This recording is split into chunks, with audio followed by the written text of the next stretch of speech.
la membrana de los macrófagos, por ejemplo, tenemos el complejo mayor histocompatible, grácidos.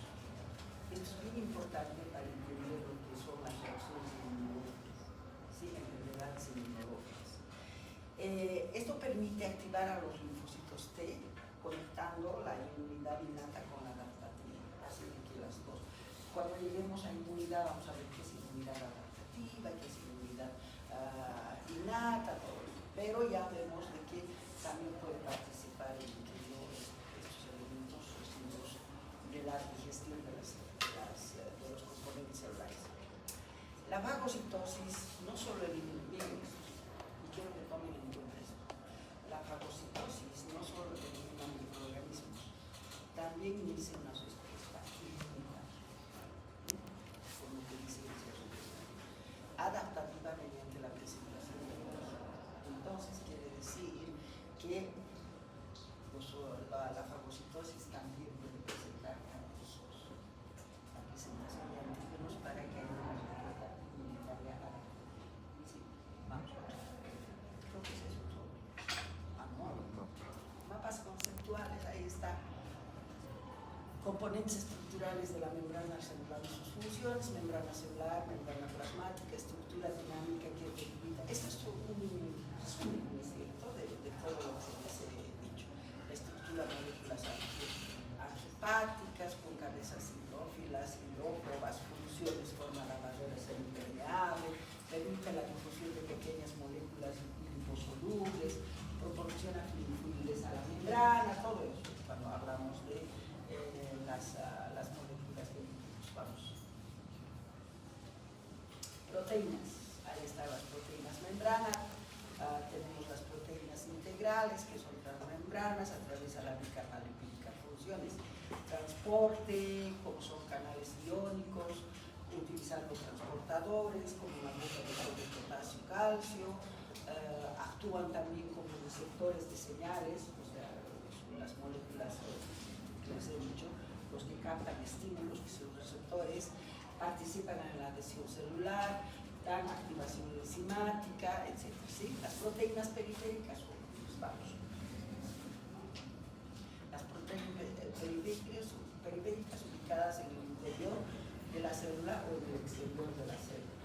Estas también tienen mucho que ver con el reconocimiento de los estímulos que se pueden iniciar dentro de la célula. ¿Sí? Funciones: anclaje del citoesqueleto, señalización intracelular. Ya les he dicho, como las células no están volando, están siempre pegaditas a su entorno, a las células vecinas, a sus fibras, al tejido conjuntival, todo eso. El colesterol, molécula lipídica intercalada entre fosfolípidos. Funciones: regula la fluidez. Esto es muy importante de la membrana del colesterol. Regula la fluidez de la membrana, aumenta la estabilidad estructural, disminuye la permeabilidad a pequeñas moléculas. Vamos a ver.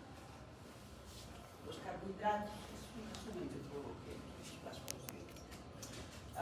Los carbohidratos pueden estar unidos a proteínas o lípidos, ¿no es cierto? Las glucoproteínas o glucolípidos se localizan en la cara externa formando el glucocálix. Funciones: reconocimiento celular. Esto es bien importante.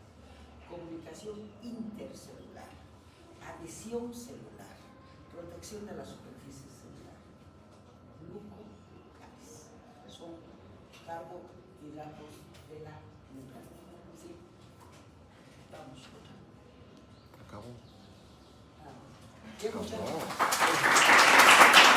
Fuertemente o débilmente a los diferentes componentes extracelulares, ¿no es cierto? Entonces, vamos a ver sobre la membrana celular, que ustedes saben muy bien que es una membrana semipermeable que está estructurada por fosfolípidos y proteínas, ¿no es cierto?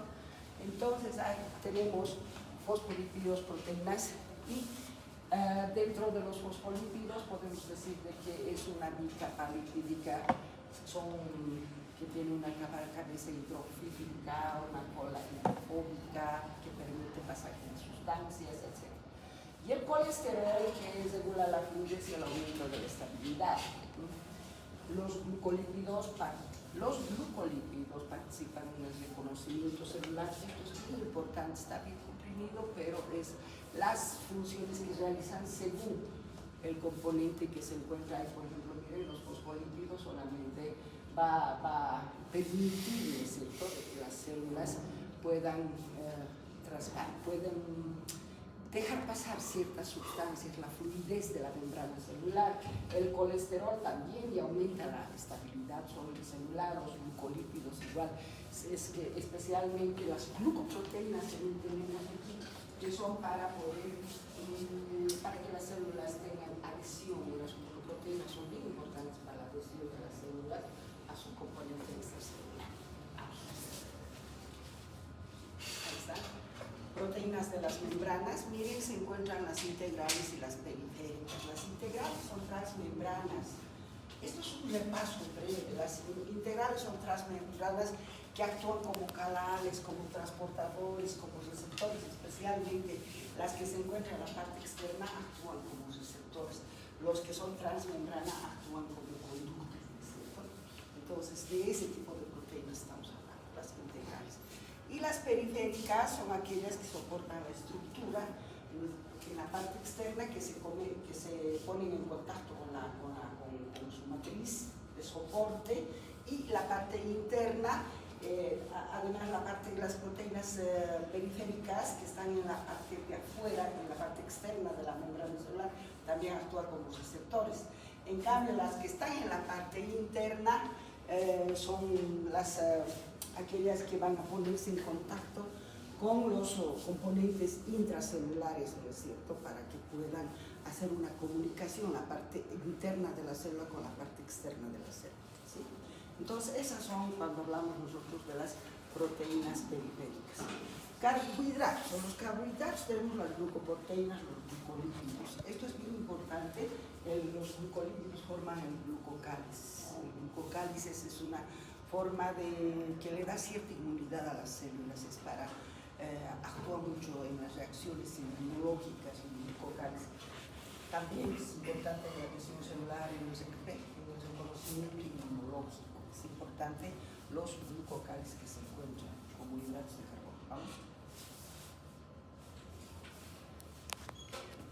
Funciones de la membrana celular. Protege a todos los componentes internos de la célula de las agresiones del medio externo. Protege. Separa un medio interno y un medio externo, ¿no es cierto?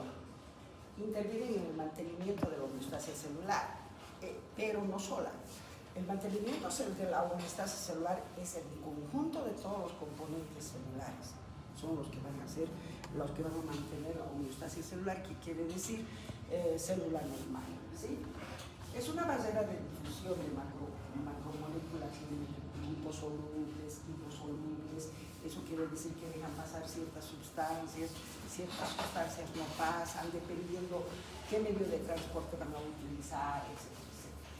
Presentan áreas especializadas con diferentes composiciones lipídicas y proteínas miren, áreas especializadas. No solamente la membrana celular deja pasar sustancias, puede también, ocupando todo el espesor de la membrana, meter sustancias, sacar sustancias. Estamos hablando de la endocitosis, de la pilocitosis y de la fagocitosis, que también son mecanismos que dejan pasar a las sustancias, pero perdiendo un segmento de la membrana, ¿sí? Relacionamiento con el medio interno y la matriz extracelular. Las proteínas son importantísimas, se relacionan con los componentes intracelulares y eso permite que se relacionen todos los componentes intracelulares con la parte externa de la célula, ¿sí? Se conocen y captan estímulos que nacen fuera de las células a través de los receptores. Los receptores siempre son proteínas, siempre son proteínas. Pueden haber receptores extracelulares que están en la parte periférica de la membrana celular o receptores intracelulares también, ¿sí? Igual son proteínas, ¿sí? Vamos otra vez. La función de la membrana celular en su conjunto es una barrera selectiva que mantiene la homeostasia, todo lo que hemos dicho. Transporta sustancias. Ahora, Ese transporte de sustancias a través de la membrana celular es por dos mecanismos. Ahí está el transporte pasivo y el transporte activo. El transporte pasivo es cuando no necesita la alta energía que genera la célula a través de las mitocondrias. ¿Cuál es esa alta energía que genera las mitocondrias? El ATP, ¿no es cierto? Entonces, hay muchas, la membrana celular puede meter sustancias sin utilizar energía o meter sustancias utilizando energía. Ahí tenemos el transporte activo, que el transporte activo se puede dividir en difusión simple, difusión facilitada y la ósmosis, ¿no es cierto? Esto de la difusión simple, de la difusión facilitada, utiliza energía, especialmente la difusión facilitada es cuando utiliza una proteína, ¿no es cierto?, que la va a agarrar a la sustancia que quiere meterla, la proteína transportadora, y esa sí va a utilizar energía. En cambio, la difusión simple, por ejemplo, tenemos de pequeñas moléculas que entran sin utilización, por simple difusión, sin utilización de energía. Generalmente la diferencia de estas es que unas van de mayor concentración a menor concentración y otras van de menor concentración a mayor concentración. Las que van de menor concentración a mayor concentración necesitan energía, ¿no es cierto? Por ejemplo, el primer día de clase aquí estuvimos N estudiantes, un poco más, sin necesidad de hacer ningún esfuerzo, muchos alumnos podían haber salido, ¿no es cierto? Es de mayor concentración a menor concentración, es simple difusión. De menor concentración a mayor concentración es la que utiliza energía, porque para entrar aquí tenían que haberse empujado, ¿no es cierto? Entonces, esa es la diferencia de la difusión facilitada y la simple difusión. Ósmosis, transporte activo, requiere de moléculas de ATP, tenemos como ejemplo la bomba iónica, es la bomba de sodio y potasio, ¿no es cierto?, que utiliza energía, ATP, vamos. Pero mire, la membrana celular no solamente hace estas funciones, también hace la comunicación celular a través de los receptores de la membrana, y hay señalizaciones celulares. La adhesión celular, son uniones. La adhesión celular pueden unirse célula con célula, por uniones ocluyentes, uniones comunicantes, todos ustedes ya saben, han visto todo esto. Y tenemos también adhesión de células, aquellas células que se unen a su tejido fibroconectivo vascularizado, ese tejido de soporte se une, ¿no es cierto? Pero estas uniones no son muy firmes. Pueden las células tener cierto movimiento cuando están en los tejidos. Las células no siempre están muy firmes, tienen cierto movimiento y cuando están formando los tejidos. De todos modos, las células siempre están sostenidas por el tejido fibroconectivo vascularizado, ¿sí? Interacción con el medio. Pueden reconocer otras células, pueden reconocer estímulos, pueden dar respuestas a esos estímulos, ¿no es cierto?, en forma positiva, en forma negativa, etc. Ahora, procesos de transporte vesicular. Miren lo que dice, procesos de transporte vesicular. Es donde cuando se desprenden segmentos de membrana. Eso ya. Segmentos de membrana, por ejemplo, estamos hablando de la pinocitosis y la endocitosis. Ahí se desprenden segmentos de membrana, a eso se dice el proceso de endocitosis. Ahí está la fagocitosis. En la fagocitosis también se desprende y se forma el fagosoma. En la endocitosis y en la pinocitosis se desprenden fragmentos de célula y se forman los pinosomas, ¿no es cierto?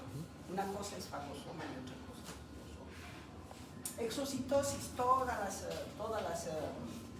los desechos que hay en la célula, lo que no le sirve a través del metabolismo celular, podríamos decir comandada por los lisosomas, van a ser eliminados por exocitosis al exterior, ¿no es cierto? Por eso es que se dice que en el proceso de fagocitosis y en el proceso de exocitosis parece que hubiera pérdida y ganancia de membrana. No hay ni pérdida ni ganancia de membrana, porque en el proceso de endocitosis se está desprendiendo un segmento de membrana, pero en el proceso de exocitosis de todo lo que ha degradado se acopla a la membrana de la vesícula exocítica, ¿no es cierto? Pues no hay ni ganancia ni pérdida de membrana. Ahí están los transportes activos ya más visualmente. Estos son dibujos de sus libros. Ahí están procesos activos con gasto de ATP.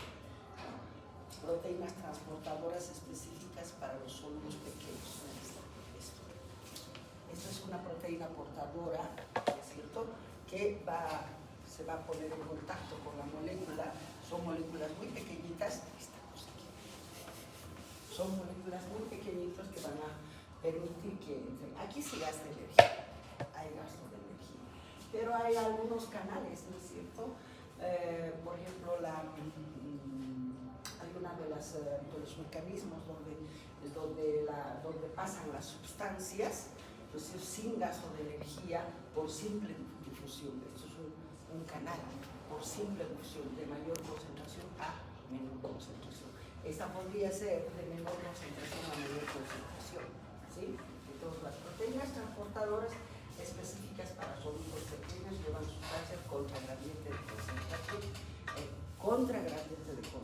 Si es contra gradiente de concentración, hay gasto de energía. Si es a favor del gradiente de concentración, o sea, de mayor concentración a menor concentración, no hay gasto de energía. Esa es la gran diferencia. La bomba de sodio y potasio, ahí está. Normalmente esa bomba de sodio y potasio es la que gasta energía, ¿no es cierto? Ustedes saben, gasta energía. ¿Qué es lo que hace? Saca sodio y mete potasio. Eso es lo normal. Entonces, cuando nosotros tenemos menor cantidad de ATP, por ejemplo, que es producida por la mitocondria, hay ausencia de ATP, lo primero que falla es la bomba de sodio. Y al fallar la bomba de sodio, ¿qué vamos a tener? Se va a acumular sodio dentro de la célula. Y el sodio atrae agua. Entonces va a haber cantidades anormales de agua dentro de la célula que nos van a conducir a una lesión celular. De inicio va a ser reversible, que es el edema celular. Entonces es bien importante que recuerden cómo es la bomba de sodio y potasio. Como dice allá, saca sodio, mete potasio normalmente, gastando energía. ¿Sí?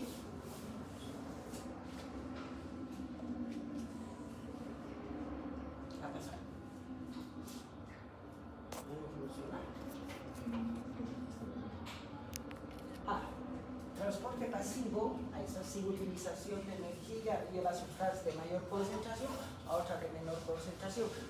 Transporta moléculas pequeñas, miren, por este mecanismo transporta moléculas pequeñas como oxígeno, dióxido de carbono y moléculas hidrófobas, como la vitamina D, el estradiol. Todas estas son por el transporte pasivo, por simple difusión, sin utilización de energía a través de los canales transmembranas, como ven.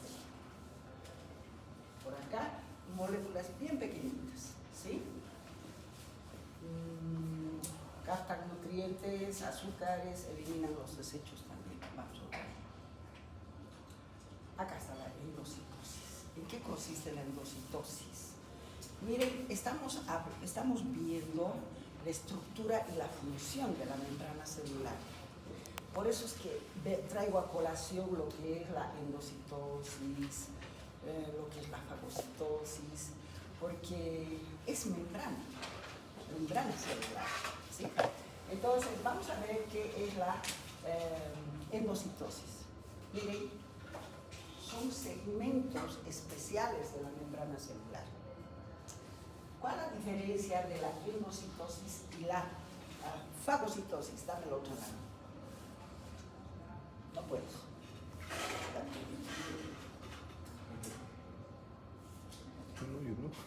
Adelante. La otra. Eso. Miren aquí está la endocitosis, la endocitosis y la fagocitosis. ¿Qué les llama la atención? La endocitosis y la fagocitosis.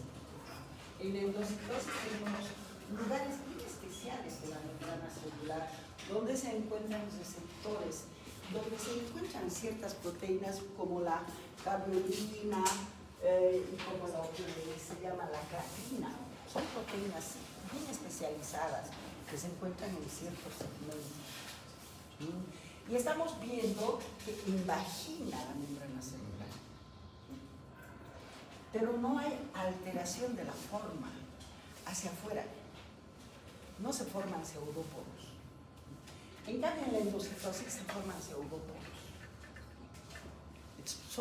Son mecanismos bien diferentes. Para formar pseudópodos, ¿qué mecanismos se utilizan? Por ejemplo, se estimula la membrana, el macrófago se realiza esto de la fagocitosis en células altamente especializadas que tienen la capacidad de proyectar y realizar pseudópodos. ¿Cómo se realizan los pseudópodos? Los pseudópodos se producen siempre y cuando hay una despolimerización de la actina. Se produce la despolimerización de la actina del citoesqueleto de la célula.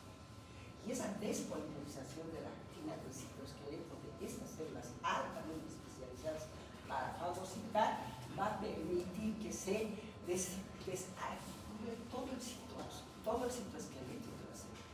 Y cuando hay una desarticulación del citoesqueleto de la célula, va a haber deformaciones de la célula.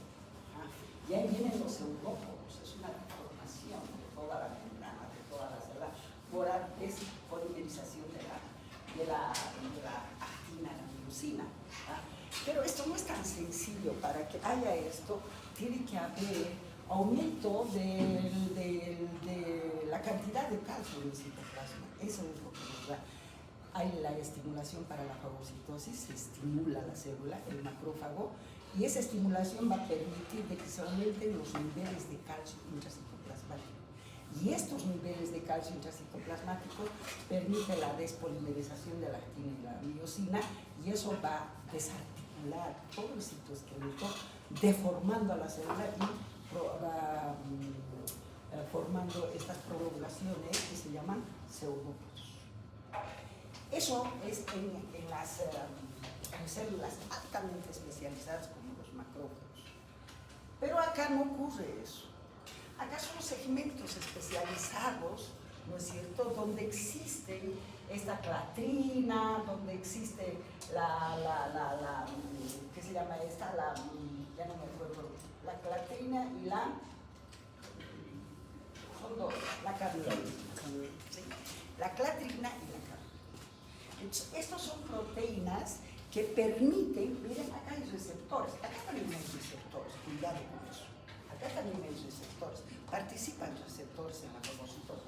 Acá hay receptores, pero estos receptores se ponen en contacto con partículas muy pequeñitas, con líquidos para la pinocitosis, partículas muy pequeñitas para que se realice a nivel de lo que es la clatrina. ¿Sí? Entonces, tenemos de que estimula, y estas proteínas se van a estimular y va a penetrar, va a invaginar la membrana celular sin alterar el citoesqueleto de la célula. Invagina la membrana sin alterar el citoesqueleto. Bueno, acá hay alteración del citoesqueleto, hay proyecciones de pseudópodos, agarra a las partículas, pueden ser microorganismos, qué sé yo, más que todo microorganismos, bacterias, todo eso. Entonces lo engloba, invagina. Aquí se desprende de la membrana celular, aquí también se desprende de la membrana celular. Pero ¿qué se ha formado? Aquí se forma el fagosoma, ¿sí? Aquí se forman los endosomas, por ambos, por pinocitosis o por lo que se llama por endosomas, ¿sí? Endocitosis, perdón. La respuesta o la formación son endosomas. Aquí es un fagosoma, ¿sí? Bueno, estos elementos, endosomas, fagosomas, ¿para qué penetran dentro de la célula? Para ser degradados. ¿Para qué degrada? Degrada las células para utilizar lo que le va a favorecer, utiliza en sus procesos metabólicos para sobrevivir, para captar energía, para captar aminoácidos, etcétera, etcétera. Todo lo que puede hacer estructura, puede hacer función de la célula, ¿sí? Entonces, se tiene que degradar todo esto que está entrando, se degrada. Lo que les sirve de la degradación la va a utilizar, lo que no les sirve la va a expulsar. Y ese proceso se llama exocitosis. Todo siempre en membranas. Todos esos elementos de desecho que llamamos, igual se van a envolver de membrana, se va a formar lo que nosotros decimos el cuerpo que tiene que ser eliminado por exocitosis. Todos los residuos. ¿Sí? Bien. ¿A qué quiero llegar? Todos estos elementos, los endosomas y los fagosomas, tienen que terminar en el lisosoma. En el lisosoma. Cuando nosotros estamos hablando de metabolismo celular, tenemos 3 elementos que degradan sustancias. 3 elementos. Uno es el lisosoma, otro es el proteosoma y otro es el peroxisoma. Solamente estamos hablando del lisosoma y qué es lo que degrada el lisosoma. Muy bien, aquí tenemos al lisosoma, pero miren, esto cuando se desprende forma un endosoma o endosoma. Estos endosomas, para llegar al lisosoma, tienen que madurar. ¿Qué significa madurar? Que son neutros cuando se forman. Son neutros, pH neutro. Entonces, empiezan a madurar. ¿Qué quiere decir madurar? Tienen que convertirse en ácidas. Tienen que tener un pH ácido. A eso se llama maduración de los endosomas. Hasta convertirse en pH ácido. ¿Por qué? Porque el lisosoma tiene pH ácido. Tiene enzimas hidrolíticas ácidas. ¿No es cierto? 40 enzimas hidrolíticas ácidas.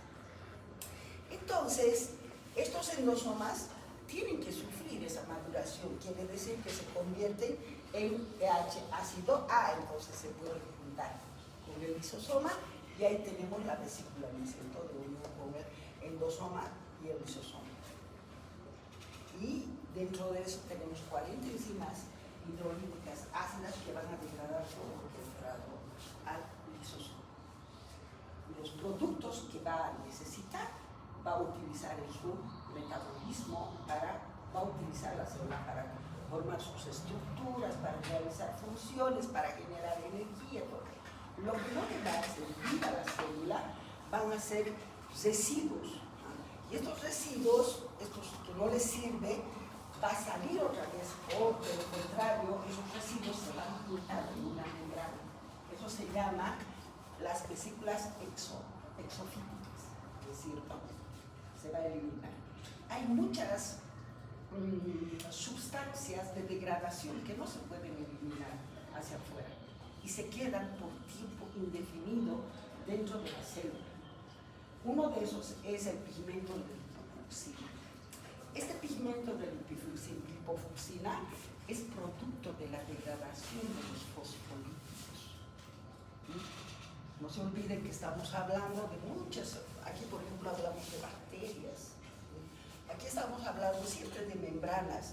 Los endosomas son membranas, el fagosoma son membranas, y en la membrana hay proteínas, hay fosfolípidos, ¿no es cierto? Entonces todo eso entra al lisosoma y se degrada, pues hay fosfolípidos.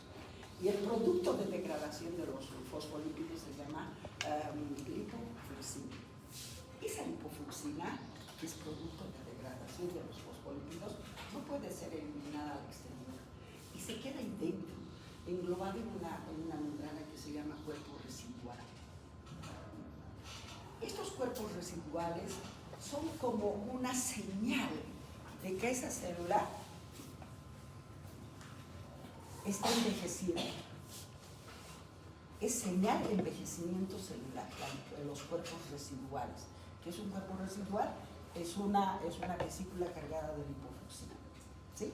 Eso se llama cuerpo residual. Cuanto más vieja la célula, más cuerpos residuales. Y la lipofucsina es de color café, café amarillento. ¿Sí?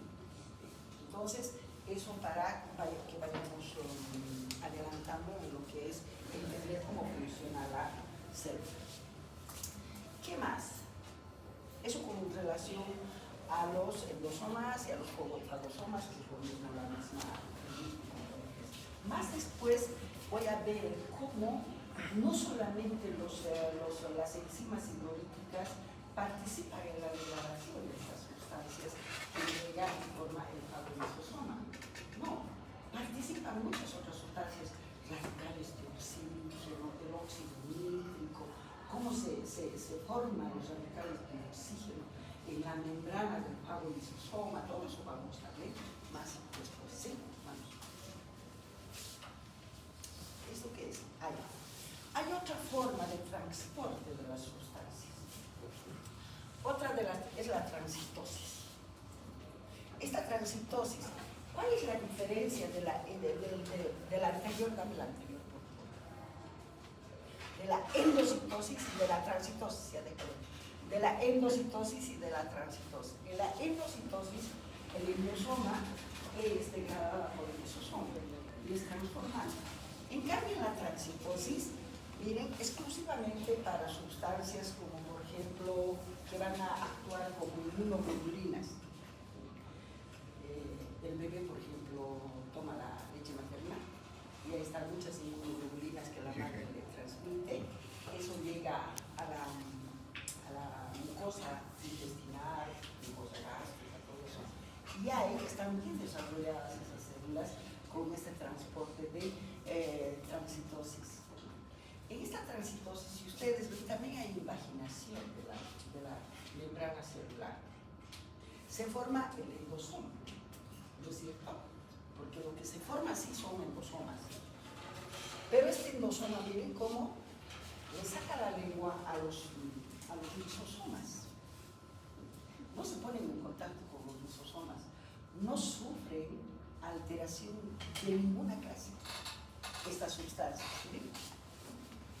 No pueden pasar sin estar envueltas por membrana, por todo el espesor de la célula, por todo el citoplasma de la célula. Se hace el quite de las enzimas. Y miren, aquí redonditas han entrado y redonditas van a salir directamente al torrente circulatorio. Y del torrente circulatorio va a ir a distribuirse a los cristales, estas sustancias. Esa es la transitosis, no sufre transformación alguna durante el tránsito que realiza por el citoplasma celular. ¿Sí? Vamos. ¿Qué más tenemos? A ver, dame la otra, la anterior.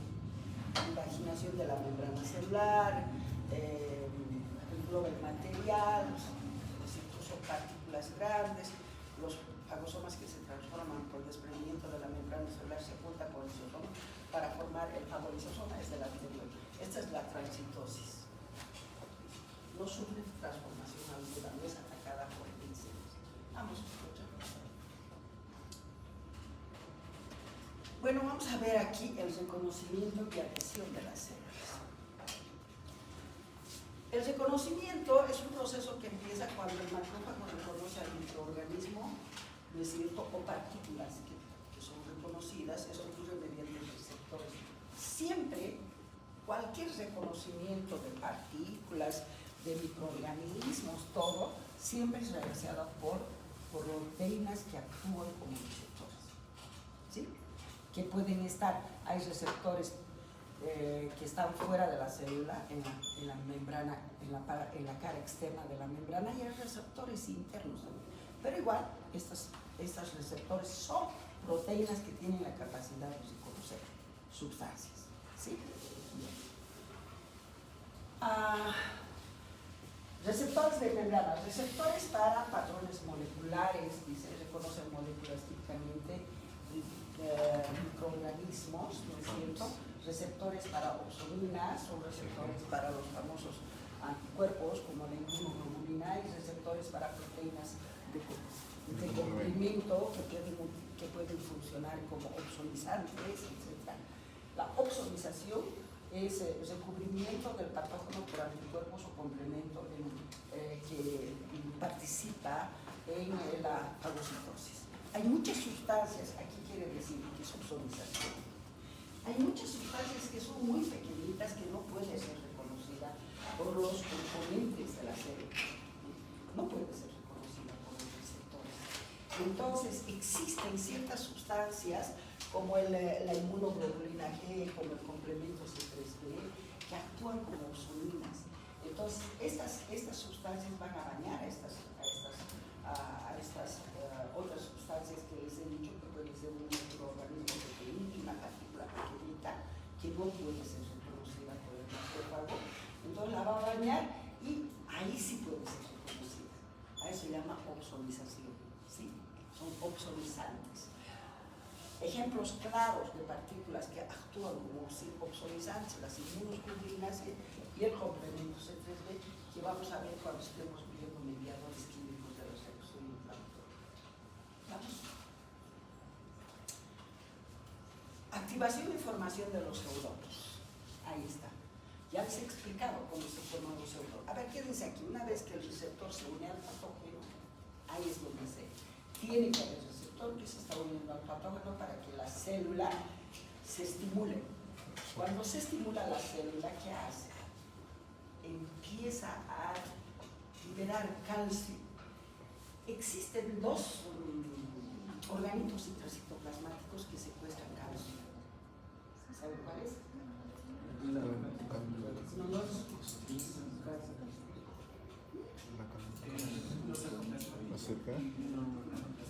Cerca uno, cerca dos. Entonces hay estos organismos que secuestran calcio, ¿sí? Entonces, al secuestrar el calcio, no puede, en el citoplasma celular no puede ni aumentar ni disminuir los niveles de calcio. Y los niveles de calcio en el citoplasma de la célula son bien bajitas. Entonces, cuando el macrófago se pone en contacto con una sustancia que va a englobar, manda la información al retículo endoplásmico liso, ¿no es cierto?, que es secuestrador de calcio también, le va a mandar la información y ahí va a integrar moléculas de calcio. ¿Y qué va a pasar con esas moléculas de calcio? Va a aumentar el nivel de calcio en el citoplasma y eso nos va a producir toda la despolimerización de la actina, de la miosina, la desintegración y la desintegración del citoesqueleto. Va a haber una deformación de todo lo que ya les he explicado, formar el segundo podo y la imaginación para formar el fagosoma. ¿Sí? Eso es lo que activación e información de sombra. Una vez que el receptor se une al patógeno, se activan señales intracelulares, se reorganiza el citoesqueleto de la actina, ¿no es cierto? El macrófago extiende prolongaciones citoplasmáticas llamadas pseudoporos que rodean al microorganismo. Todo está claro. Vamos a ver. Formación del fagosoma, ya sabemos. Cuando se desprende esa membrana que es imaginado, se llama fagosoma. ¿Sí? Cuando los eudópodos se fusionan, el microorganismo queda atrapado dentro de una vesícula. Claro, ese es un fagosoma. Se ha desprendido la membrana y ya ha atrapado al microorganismo que está dentro de ese fagosoma, rodeada de la membrana. Esa vesícula se llama fagosoma. Características del fagosoma. Es una vesícula limitada por membrana, ¿sí? Contiene el microorganismo ingerido, ¿sí? Y aún no tiene capacidad digestiva. Es bien importante. ¿No es cierto? No tiene capacidad digestiva el fagosoma. ¿Quién tiene capacidad digestiva? Capacidad de incidir las... El fagolisosoma. ¿Sí? Cuando el fagosoma se une al lisosoma se llama fagolisosoma. Ese tiene capacidad digestiva. Ya, vamos. Ya pues Sí, ya cambió. ¿Sí? Sí, fagolisosoma. Ya. El fagolisosoma está. El fagosoma se fusiona con el lisosoma que contiene, este es el material que digiere, ¿no es cierto? Entonces son enzimas hidrolíticas, 40 enzimas hidrolíticas.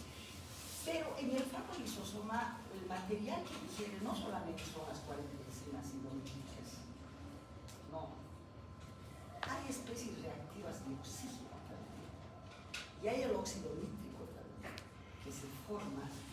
la membrana del fago lisosoma, cuando está degradando al elemento fagocitado. Entonces, sáquese de la cabeza que solamente son enzimas hidrolíticas las que degradan a estos componentes. No, especies reactivas de oxígeno y el óxido nítrico. Y hay elementos que son bactericidas muy potentes que se forman también en el fago lisosoma, ¿sí? Ahora, dentro del fago lisosoma ocurre disminución del pH, ácido, activación de las enzimas hidrolíticas. Todas las enzimas que tiene el lisosoma son hidrolíticas y ácidas, ¿sí? Y la producción de radicales de oxígeno. Peróxidos. Los famosos peróxidos. Peróxidos. Los famosos. Pero no solamente eso, también hay el famoso óxido nítrico que se produce con la participación de otros componentes que se encuentran en la membrana del fago lisosoma. Vamos a otro. Destrucción del microorganismo. La destrucción ocurre por dos mecanismos principales. Mecanismos dependientes de oxígeno, conocidos como estallidos respiratorio, ¿sí? Acá se producen, mira, ahí están los radicales de oxígeno. Entonces, hay aquellos que se degradan por el mecanismo dependiente de oxígeno y otros solamente por la degradación de las enzimas hidrolíticas, ¿sí? Se produce superóxido de oxígeno. Todo esto se produce en la membrana del fago lisosoma. Ahí es donde van formándose estos radicales de oxígeno cuando el fago lisosoma empieza a activarse, ¿sí? Este fago lisosoma que tiene la membrana, es ahí donde se van a ir formando estos radicales de oxígeno, que es el peróxido de oxígeno, el superóxido de oxígeno, el peróxido de hidrógeno, radicales oxidrilos, el óxido nítrico. El óxido nítrico también se produce en la membrana del fago lisosoma cuando se está degradando al elemento que se va a degradar, ¿sí? Estos son mucho más microbicidas, más potentes. Estos son microbicidas más potentes que las simples enzimas hidrolíticas del lisosoma. ¿Sí? Vamos. Ahí está. Este está en su dibujo, en su libro, que sacado del libro. Miren cómo esta es la membrana del fago lisosoma. Acá está. Reconocimiento y fijación del microorganismo a través de receptores siempre. Entonces ahí vamos a tener que se hace la prolongación, ¿no es cierto?, de las sustancias que no está aquí, englobamiento y luego la desintegración, la separación y la formación del fagosoma. Acá no está lo que hemos hecho hace rato, la prolongación específica de todo lo que es la membrana y el componente celular. Aquí no está eso. ¿Por qué? Porque solamente quiere explicar cómo se forman las especies reactivas de oxígeno, ¿no es cierto?, y el óxido nítrico. ¿Cuáles son esos elementos que participan para formar el óxido nítrico y las especies reactivas de oxígeno? ¿Ya? Entonces, ¿cómo está formado esto?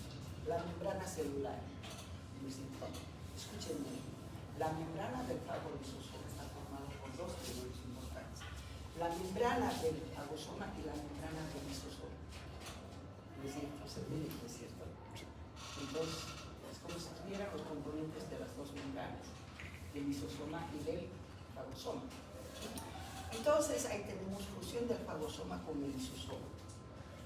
Se ha fusionado, ahí ha entrado el lisosoma, aquí está el lisosoma, aquí está el fagosoma, y aquí tenemos esa membrana, como si fuera doble membrana. Entonces, en esa membrana que tenemos la fagocitoxidasa, que permite utilizar el oxígeno que tiene la célula durante el proceso de degradación por las enzimas hidrolíticas.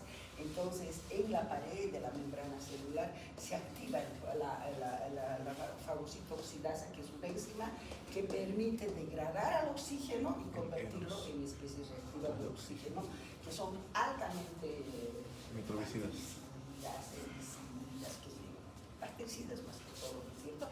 Y no herbicidas, por ejemplo, bactericidas, ¿sí? De las bacterias. Aquí tenemos el óxido nítrico indisoluble, hay varios óxidos nítricos. Escuchen bien, estamos hablando del óxido nítrico indisoluble. Insoluble. ¿Ah? Eso es formado en la membrana del agua lisosoma. Eso tiene que ver mucho con la degradación de los componentes del aerosol, el óxido nítrico indisoluble. En cambio, el óxido nítrico endotelial es otra cosa. Hay varios óxidos nítricos. Es el indisoluble que es formada en la membrana del agua lisosoma con la participación de la arginina. Ahí tenemos la arginina y el óxido nítrico. Eso nos va a dar la formación del óxido nítrico indisoluble, que es un bactericida altamente potente, se podría decir, ¿sí? Eso con relación a la muerte de los microbios a cargo de los eros y dolos del óxido nítrico. Ya saben cómo se forman los eros y cómo se forma el óxido nítrico. Es independiente de las enzimas hidrolíticas, ¿sí? Hace rato ya hemos hecho las enzimas hidrolíticas. ¿Qué más tenemos? Está la degradación de los microbios por las enzimas hidrolíticas, que es otro mecanismo, ¿no es cierto? Vamos, otro. Mecanismo dependiente de oxígeno, que incluye enzimas lisosomales como lisosimas, nucleasas, defensivas. Estas degradan paredes bacterianas, proteínas, ADN de microorganismos, todo. Vamos, otro.